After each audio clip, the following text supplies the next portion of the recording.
If they don't see the urgency to pass this legislation now, I don't know what it would take.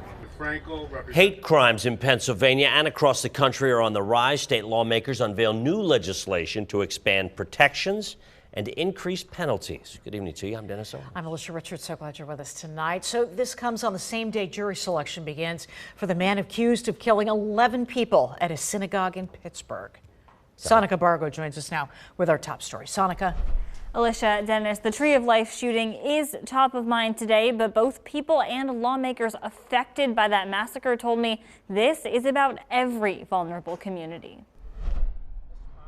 My community is safer when every other community is safer. Democratic lawmakers pushing back against a rise in hate crimes. We see what is clearly an epidemic of hatred. A package of bills sponsored by Representative Dan Frankel would expand protections under existing law to the LGBTQ community and people with disabilities. We've got to close that gap. The bills would also strengthen civil and criminal penalties, increase training to help law enforcement identify hate crimes, and expand anonymous reporting systems. That we need to make sure that people don't normalize hatred, which is something that I've seen happen in the last 10 years. For Frankel, this is personal. He represents part of Pittsburgh where in 2018 a shooter killed 11 people at the Tree of Life synagogue. People want to know, what do you, as an elected official, you and your colleagues, what are you going to do about this? My twin brother, Richard Gottfried, was killed. Debbie Salvin says her grandmother, who lived through the Holocaust, warned her. She said, don't think for 1 minute that that couldn't happen here. And I thought, oh,